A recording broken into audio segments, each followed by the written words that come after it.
एक बार पुनः आपका स्वागत करते हैं अपने इस मंच पर। आज हम पुनः भारत की स्थिति पर ही बात करेंगे, लेकिन आज कुछ फैक्ट के आधार पर बात करने की कोशिश करेंगे और भारत की व्यवस्था किस तरह से बेरोजगारी बढ़ रही है, किस तरह से जो है मतलब महंगाई बढ़ रहा है, इन सभी चीजों पर बात करेंगे। और भारत की जो व्यवस्था होती है जैसे कि global hunger index, human development index और फिर जो है करप्शन परसेप्शन इंडेक्स, इन सभी चीजों में क्या भारत की स्थिति है। फ्रीडम हाउस की जो है रिपोर्ट 2023 की जो थी उसके अनुसार भारत के अंदर किस प्रकार की जो है व्यवस्था बनी हुई है, भारत कितना स्वतंत्र है, इन सभी चीजों पर बात करेंगे। और भारत की जो व्यवस्था है उसमें freedom of speech and expression का क्या महत्व है और ये जो है किस तरह से गर्त में चली गई है, इन सभी चीजों पर बात करेंगे।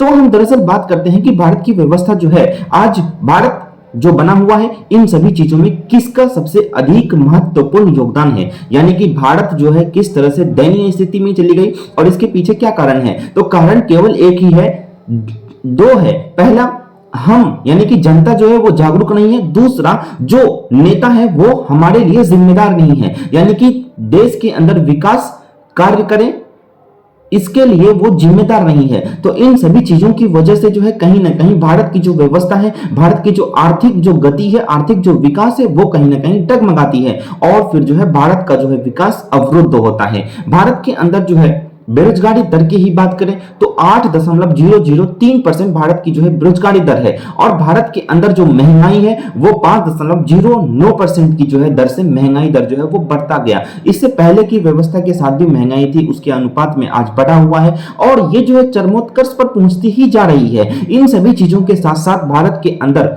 जो हमारी देश की जो डेमोक्रेसी है, हमारा जो देश है, उस देश के अंदर जो स्वतंत्रता है और भारत के अंदर की जो स्वतंत्र न्यायपालिका है वो क्या सच में स्वतंत्र रूप से कार्य कर रही है। तो इसमें आप एक एवज में अगर उसे 4 पॉइंट देने की बात करें तो उसमें से 2 पॉइंट जो है वो फ्रीडम हाउस के द्वारा जो है दिया जाता है, यानी कि भारत की जो सुप्रीम कोर्ट है, भारत की जो उसके नीचे के जो लोअर जो कोर्ट होते हैं, मतलब निचली जो अदालत होती है, निचली जो न्यायिक प्रक्रिया है, वो कहीं ना कहीं भ्रष्टाचार से ग्रसित हो गई है। इस वजह से जो है 4 में से 2 पॉइंट ही जो है भारत की जो न्यायपालिका है, भारत की जो स्वतंत्र न्यायपालिका की एवज में जो है उसे दी जाती है। तो ये व्यवस्था है भारत के अंदर, जो कानून है, भारत की जो नीतियां हैं, प्रथाएं हैं, इसमें क्या सभी वर्गों की भूमिका, क्या समान व्यवहार की जो है गारंटी दी जाती है। तो इसमें भी अगर 4 अंक उसे देना हो, अगर 4 अंक उसे देना हो तो 2 अंक ही जो है फ्रीडम हाउस के जो है तरफ से दिया जाता है। भारत की जो वैश्विक स्वतंत्रता है वो एक तरह से ग्लोबल जो पैमाना होती है, जो वैश्विक स्तर पर जो है भारत का जो विश्व स्तर में, विश्व के अनुपात में अगर मैं बात करूं तो 6600 स्कोर अगर देने हो तो उसमें से 66 स्कोर ही भारत को मिला है और इंटरनेट जो फ्रीडम स्कोर है वो 50 है 100 में से। तो इन सभी चीजों के अनुपात में आप देखिए, जिस तरह से भारत के अंदर 2023 में आपने देखा होगा कि 2002 का जो गुजरात दंगा है उस पर जो बीबीसी की जो डॉक्यूमेंट्री हुई थी, उस डॉक्यूमेंट्री के खिलाफ बीबीसी के जो है लगभग 2-3 कार्यालय पर जो है एक तरह से वहां पे जांच बैठाया गया और वहां जो है लोगों के ऊपर जांच की गई, बीबीसी की जो कार्यालय थे उसके ऊपर जांच किया गया। तो इससे क्या हमें ये मालूम नहीं चलता कि हमारी जो स्वतंत्रता है, भारत की जो फ्रीडम है, भारत की जो लिबर्टी है, वो कहीं ना कहीं खतरे में जा रहा है। इसके साथ साथ आपने मणिपुर का जो हिंसा है वो भी आपने सुना होगा, उसमें 40,000 लोगों की जो है मतलब एक तरह से विस्थापित हो गए, उसकी जो व्यवस्था थी वो अपने कार्य भार से जो है एक तरह से विस्थापित हुए और 160-65 से भी अधिक लोगों की जो है जाने की जो है वहां से रिपोर्ट आती है। और आपने राहुल गांधी का एक बयान सुना होगा, मोदी के नाम से उन्होंने कहा था कि जितने भी मोदी नाम के लोग हैं वो चोर ही हैं। तो इस एवज में उसके ऊपर जिस तरह से उसकी सदस्यता संसद की रद्द कर दी गई थी, लेकिन इसमें सुप्रीम कोर्ट का फैसला आया और फिर जो है इस चीज को उसे जो है सदस्यता पर जो है पुनः स्थापित किया गया और जो है सुप्रीम कोर्ट के द्वारा जो है उसे न्याय दिया गया। लेकिन नेताओं का भारत के अंदर जो भड़काऊ भाषण दिया जाता है, नेताओं के द्वारा जो भारत के अंदर नेता जो भड़काऊ भाषण देते हैं, इससे कहीं ना कहीं संप्रदायवाद, इससे कहीं ना कहीं धार्मिक दंगे अधिक का अधिक पनप रहे हैं और भारत की जो मीडिया है, हमारी जो न्यूज टीवी है, वो कहीं ना कहीं आपको मिलेगा कि वो केवल डिबेट इस एवज में करते हैं, चार लोगों को बैठा करके वो आपस में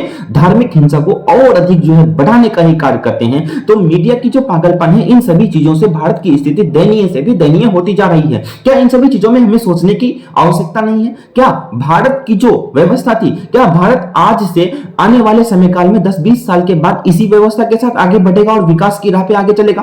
तो नहीं, ऐसा नहीं हो सकता, क्योंकि भारत को अगर विकास की राह पर चलने हैं तो सबों को एक साथ मिलकर, एक साथ रह करके चलना होगा। अगर ये चीज आपको गलत लगता है, अगर ये चीज आपको लगता है कि नहीं ऐसा नहीं हो सकता, तो फिर आप ये जो है वहम, ये आप अपने अंदर से वहम जो है निकाल दीजिए कि भारत विकास की राह पर आगे बढ़ेगा। ऐसा इसलिए क्योंकि भारत के अंदर जो है सभी धर्मों के लोग हैं। भारत के अंदर जो है, विश्व के अंदर की मैं अगर बात करूं तो भारत ही एकमात्र ऐसा देश है जहां आपको सभी धर्मों के, सभी धर्म के जो है मतावलंबी, सभी धर्म को मानने वाले लोग, सभी धर्मों के जो है पंथ, सभी धर्मों के संत आपको जो है भारत के अंदर मिलेगा।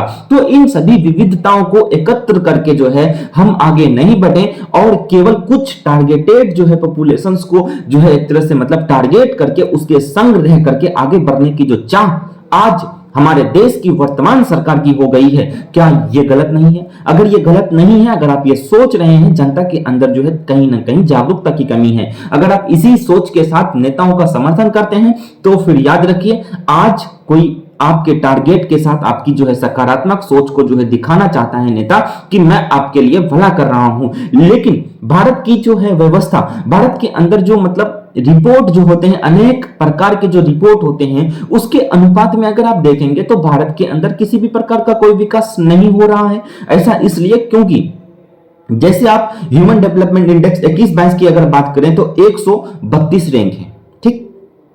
ग्लोबल हंगर इंडेक्स में जो है भारत की 2022 की जो बात अगर मैं करूं तो उसमें 107 रैंक है। वर्ल्ड जो है, वर्ल्ड का जो प्रेस है फ्रीडम इंडेक्स में जो है भारत का जो है 2022 के जो है एवज की जो रिपोर्ट में 150 रैंक है। अभी वो और अधिक जो है गर्त में ही गई है। तो इस एवज में आप सोच सकते हैं कि अभी क्या होगा। वर्ल्ड जो हैप्पीनेस रिपोर्ट होती है उसमें 136 रैंक है, 2022 की रिपोर्ट है। और फिर जो है हेनले पासपोर्ट इंडेक्स, यानी कि किस देश का पासपोर्ट कितना अधिक जो है मजबूत है, किस देश की पासपोर्ट जो है ज्यादा ऑथेंटिक है, ये जो रिपोर्ट आई इसमें भारत की जो स्थान है वो 83वां रैंक है।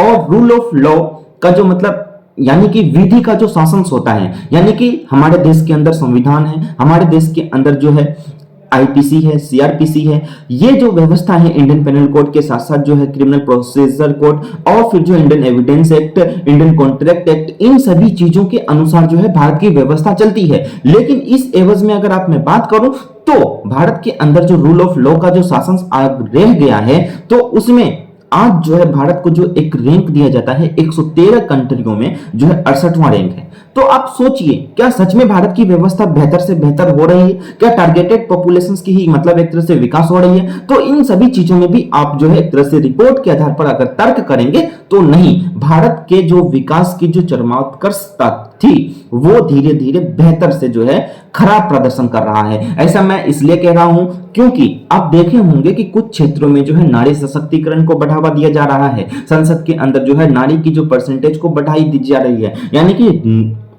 केवल स्त्रियों को आरक्षण देकर के क्या भारत की विकास की राह को आगे बढ़ाया जा सकता है? इन सभी चीजों पर सोचने की आवश्यकता है। लेकिन इतने भर से क्या भारत की व्यवस्था सुधर जाएगी? तो नहीं। अगर भारत की व्यवस्था को सुधारना है तो सभी को मिला करके साथ चलने की जो है हमारी धारणा को आगे बढ़ानी होगी। यानी कि भारत का जो है एक तरह से सर्वधर्म जो है सद्भाव की जो भावना है उसके साथ ही हमें भारत को आगे लेकर के जाने की जो है चाह रखनी चाहिए। अगर भारत के अंदर की आबादी है जो इस प्रकार की चाह नहीं रखती तो फिर जो है उसे ये भी सोचने की जो है एक तरह से आवश्यकता नहीं होनी चाहिए कि भारत आने वाले समय काल में 10-20 सालों में जो विकास की राह पर आगे बढ़ेगी। भारत को विकास की राह पर ले जाने से पहले भारत की जो व्यवस्था है, भारत की जो जनता है, उसे जागरूक करने की आवश्यकता है। अगर भारत की जनता जागरूक नहीं होती है तो फिर भारत कितना भी विकास की चाह में जो है अपने आप को जो है मतलब एक तरह से उलझाए, लेकिन वो जो है विकास की राह में जो है आगे नहीं बढ़ेंगे। ऐसा इसलिए क्योंकि विकास होने की सबसे पहली जो है मतलब धारणा होती है, सबसे पहली धारणा यह होती है कि वहां की व्यवस्था, वहां की जागरूक जो है जनता जिम्मेदार होती है। अगर भारत की जनता ही जागरूक नहीं है तो फिर भारत के अंदर कुछ भी हो क्या फर्क पड़ता है। भ्रष्टाचार बढ़ रहा है, उसके उपचार के लिए कोई भी प्रकार का कोई कार्यक्रम नहीं चलाया जा रहा है। तो इन सभी चीजों से आपको क्या लगता है कि भारत विकास करेगा, भारत की व्यवस्था क्या रहेगी। मैं आपसे इतना ही कहना चाहूंगा, 2024 में लोकसभा का चुनाव है। इस लोकसभा का चुनाव में आप अपनी दायित्वता को जो है मतलब एक तरह से साबित कीजिए। भारत की जो व्यवस्था है, भारत को कौन आज तक के समय काल में सबसे अधिक जो है बेकार बनाया, कौन सबसे अधिक जो है भारत को लूटा, कौन भारत की व्यवस्था को जो है शिथिल रूप से मतलब एक तरह से भारत की जो अर्थव्यवस्था है उसको डगमगाया। इन सभी चीजों पे आपको विचार विमर्श करने की आवश्यकता है। भारत के अंदर बेरोजगारी बढ़ रहा है, महंगाई बढ़ रहा है, भ्रष्टाचार बढ़ रहा है, भारत के अंदर भुखमरी बढ़ रही है। इन सभी चीजों से क्या भारत की व्यवस्था को कहा जाता है कि किस तरह से धक्का लगे। तो मैं बताना यह चाहता हूं कि धक्का इस प्रकार से लगा है कि भारत उठने के लिए संभव रूप से जो है इस एवज में अभी तैयार नहीं है। तो इसमें सबसे अधिक जो है जरूरी, सबसे अधिक जो है आवश्यक तत्व यह है कि भारत की व्यवस्था, भारत की जो जनता है वो केवल जो है जागरूक हो जाए। अगर वो जागरूक होंगे उसके बाद अगर वो अपने मत का प्रयोग करेंगे, विकास की राह में अगर वोट करेंगे तो फिर आने वाले 5-10 साल में जो है भारत की व्यवस्था बदलेगी और भारत के अंदर जो है नए नए जो है नेताओं को अवसर मिलेगा। और वही नेता, नए जो नेता है वो अपने आप को अधिक जो है मतलब सत्ता में रहने के लिए मेहनत करेंगे और फिर जो है भारत का विकास संभव हो पाएगा। ये मैं नहीं कहता कि बीजेपी को वोट दीजिए, ये मैं नहीं कहता कि इंडिया अलायंस कांग्रेस को वोट दीजिए, ये मैं नहीं कहता कि नए को मौका दीजिए। मैं ये कहना चाहता हूं कि जो आपके एवज में पहले आप जागरूक बनिए। जनता की जागरूकता जो है सबसे बड़ी अहम भूमिका होती है मतदान की प्रक्रिया में। अगर आप जागरूक होंगे तो आपको स्वयं ही जो है एक तरह से ये धारणा स्वयं जो है आप ये सिलेक्ट कर लेंगे कि हमें किसे वोट करना है। तो सबसे पहली अपील यह है कि आप जागरूक बनिए, देश की व्यवस्था को समझिए, देश के अंदर महंगाई क्यों बढ़ रहा है, देश के अंदर बेरोजगारी क्यों बढ़ रहा है और नारी की जो स्थिति है वो किस तरह से पहले से बेहतर थी लेकिन अभी डगमगाई हुई है। इन सभी चीजों पर जो है हमें समझने की आवश्यकता है। युवा किस तरह से हमारे देश की जो है बर्बाद हो रहे हैं, इन सभी चीजों पर समझने की आवश्यकता है। अगर आप इन सभी चीजों पर समझने की आवश्यकता को जो है एफर्ट बनाना चाहते हैं तो इसके लिए आपको जागरूक होने की आवश्यकता है। तो इसके लिए सबसे पहले मैं आपको इसीलिए विनती करता हूं कि पहले आप जागरूक बनिए, उसके बाद वोट करिए। आपको स्वयं मालूम चल जाएगा कि मैं बीजेपी को वोट करूं, इंडिया अलायंस को वोट करूं